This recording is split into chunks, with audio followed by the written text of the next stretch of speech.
दिवस के खास अवसर पर रियल न्यूज़ इंडिया के परिवार से आप सभी भारतवासियों को और हमारे सभी दर्शकों को हार्दिक स्वागत है। आज स्वतंत्रता दिवस के खास अवसर पर हम बात करेंगे मुंबई जोन 8 के डीसीपी वीरेंद्र मिश्रा जी। उनका क्या प्लान ऑफ एक्शन रहेगा, किस तरह से जोन 8 में काम आने वाले समय में चलेगा, हम सीधे से सुसंवाद करें। सर, आपका स्वागत है रियल न्यूज़ इंडिया में। धन्यवाद। सर, अभी स्वतंत्रता दिवस का खास अवसर है। हम देखते हैं कि इंडिया में पुलिस लोग को हम लोग नेगेटिव में लेते हैं, क्या हमारी पुलिस काफ़ी कमज़ोर है। हालांकि नहीं है सर, क्योंकि जो परसेप्शन टीवी में दिखाता है वो काफ़ी अलग दिखाता है और असलियत की चीज़ अलग है। तो इस तरह से काफ़ी आपके जो कर्मचारी है नीचे तबके के, वो लोग का मनोबल कम होता है। तो ऐसे डीसीपी आप उनको ताकत कैसे प्रदान करते हो? जो सामने दिखता है वो हमेशा होता नहीं है। मैं अपने लोगों को यही बताता हूँ कि आप अपना जो काम है वो काम आप मेहनत से, लगन से और ईमानदारी से करते रहिए। आक्षेप लगते रहेंगे क्योंकि पुलिस विभाग एक ऐसा विभाग है जो जनता से जुड़ा हुआ है, डे टू डे लेवल पर जनता से जुड़ा हुआ है। इसलिए यदि छोटी मोटी बातें भी होती हैं तो वो सबके सामने आती हैं, लेकिन इन चीज़ों को लेके हमको हताश नहीं होना है। और जो पॉजिटिव चीज़ें हैं, क्योंकि हमारा डिपार्टमेंट 24 घंटे 7 दिन हफ्ते में 365 दिन साल में काम करता रहता है और पूरी मेहनत और लगन से करता है। लेकिन कुछ चीज़ें हो सकता है नेगेटिव हो, लेकिन वही चीज़ें सामने बार बार लाकर डिपार्टमेंट का मनोबल कम नहीं करना है। हमारे अंदर जो अच्छाइयाँ हैं उनको सामने लाना है और सतत जनता की सेवा करनी है। सर, अब नेक्स्ट मंथ से फेस्टिवल्स का मंथ आने वाला है। इस तरह सबका मेगा प्लान क्या रहेगा, प्लान एक्शन क्या रहेगा, क्योंकि फेस्टिवल के टाइम में काफ़ी सारी समस्या सामने आती है। तो इस तरह सबका प्लान एक्शन क्या रहेगा? हमारी हमेशा ये कोशिश है कि जो त्यौहार का सीज़न आने वाला है उसमें जनता जिस भी धर्म का त्यौहार हो वो बहुत हंसी खुशी मनाए, सब मिलजुल कर मनाएं। इसके लिए हमारी तैयारी अभी से चालू हो गई है।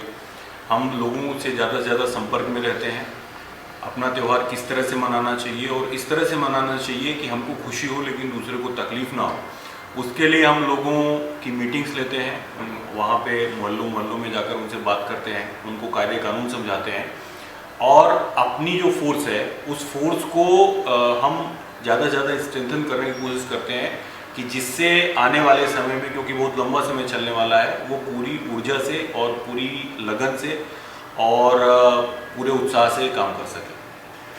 सर, ड्रग्स का जो इश्यूज है वो इंडिया में काफ़ी बढ़ चुका है। सर, जोन 8 में भी हम कहीं ना कहीं बैंड्रा ईस्ट और बैंड्रा वेस्ट और सहार एरिया में हमारे युवा पीढ़ी वो ड्रग्स के आदी हो चुके हैं।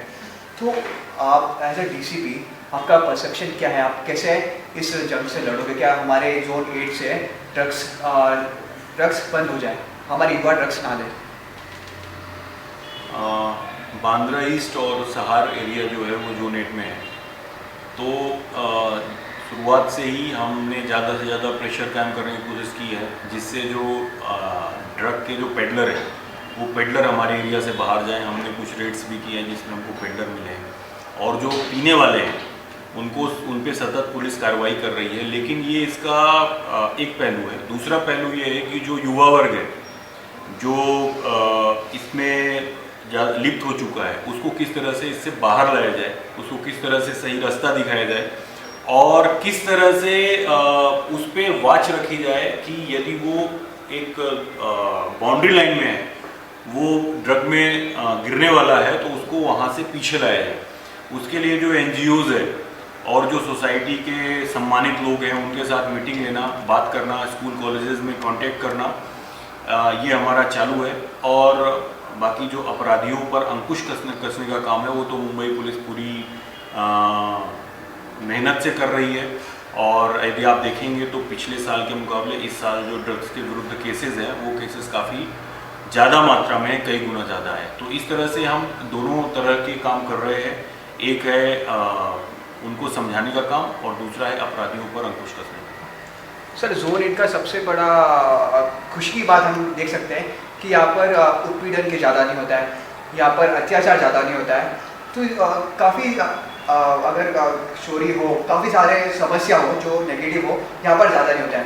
तो सर, तब से आप डीसीपी बने हो, आपका प्लान ऑफ एक्शन क्या था? आपने किस तरह से आपके जो संगठन में काम करते हैं, आपके कर्मचारी हैं, उनसे आपने किस तरह से बात किया, किस तरह से उन्हें समझाया और ये जो समस्या था जो पहले हाई लेवल था वो कम हो चुका है? हम तो सबसे पहले अपने जो हमारे कर्मचारी हैं, हमारे साथी हैं पुलिस में, उनसे यही बात करते हैं कि आपके पास पुलिस के पास जो भी आता है वो अपनी तकलीफ़ लेके आता है, तो पहले आप उनकी पूरी बात सुनिए और पूरी बात सुनने के बाद उनकी तकलीफ़ को समझिए और जिस तरह से कायदा कानून कहता है हमारा, उस तरह से आप उनकी रिपोर्ट लीजिए और उस पर आगे आप एक्शन लीजिए। तो यदि वरिष्ठ अधिकारियों से जनता की रोज़ भेंट नहीं होती, लेकिन जो हमारे लोग पुलिस स्टेशन में काम करते हैं उनसे जनता की रोज़ भेंट होती है, यदि वहाँ पर जनता को सही ढंग से ट्रीटमेंट मिला, उनकी बात सुनी गई और तुरंत एक्शन लिया गया, तो मेरा ख्याल है उसका समाज पर बहुत अच्छा फर्क पड़ता है और अपराध रोकने में काफ़ी सहायता मिलती है। तो हमारा सबसे पहले हमको मालूम है कि हम जनता की सेवा के लिए हैं और अपराधियों को रोकने के लिए हैं और सज्जन पुरुषों के रक्षण के लिए है। तो हमारी यही नीति है कि आप तुरंत एक्शन लीजिए, समाज में ज़्यादा से ज़्यादा मिलिए, लोगों से मिलते जुलते रहिए और कायदे कानून की जो अवेयरनेस है वो फैलाइए और लोगों को ये समझाइए कि पुलिस आपके लिए, आपके साथ है और हमेशा है। यदि लोगों का विश्वास आपके ऊपर हो गया तो निश्चित रूप से अपराध को रोकने में बहुत मदद मिलती है। सर, एक बात सामने आती रहती है कि हमारे जो पुलिस अधिकारी है और जो लोग हैं, तो इनमें एक बड़ा क्लैश, बड़ा अंतर है। लोग डरते हैं काफ़ी पुलिस अधिकारियों से। तो इसके लिए आप जनता को क्या एडवाइस दोगे कि आप किस तरह से आपकी दोस्ती एक पुलिस अधिकारी से बना सके, किस तरह से मेल मिलाप का काम हो सके? मैं केवल ये कहना चाहता हूँ कि पुलिस जनता के लिए है, तो जो सामान्य जनता है, जो न्यायप्रिय जनता है, जो ईमानदार लोग हैं, जो शांतिप्रिय लोग हैं, उनको पुलिस से डरने की ज़रूरत नहीं, क्योंकि हम उन्हीं के लिए हैं। लेकिन अवश्य अपराधियों के मन में पुलिस का डर होना चाहिए। तो इसलिए लोगों को पुलिस से डरने की कोई ज़रूरत नहीं है और जो अपराधी हैं उनको ज़रूर पुलिस से डरने की ज़रूरत है। ये मैसेज ही लोगों तक पहुंचाना ज़रूरी है। डीसीपी वीरेंद्र मिश्रा जी की प्लान ऑफ एक्शन क्या रहेगा आने वाले समय के लिए? प्लान ऑफ एक्शन के बारे में मैं आपसे ऑलरेडी चर्चा कर चुका हूँ। ज़्यादा से ज़्यादा लोगों से मिलना, लोगों की समस्या को सुनना, उनको जब वो पुलिस स्टेशन में आते हैं तो उनकी बातें सुनकर उसके हिसाब से एक्शन लेना और समाज में एक शांति का और सुरक्षा का वातावरण बनाना, ये मेरी ड्यूटी है और ये पूरे पुलिस डिपार्टमेंट की ड्यूटी है। Sir, real news of India के दर्शकों को इस स्वतंत्रता दिवस के खास अवसर पर 2 शब्द बोलिए।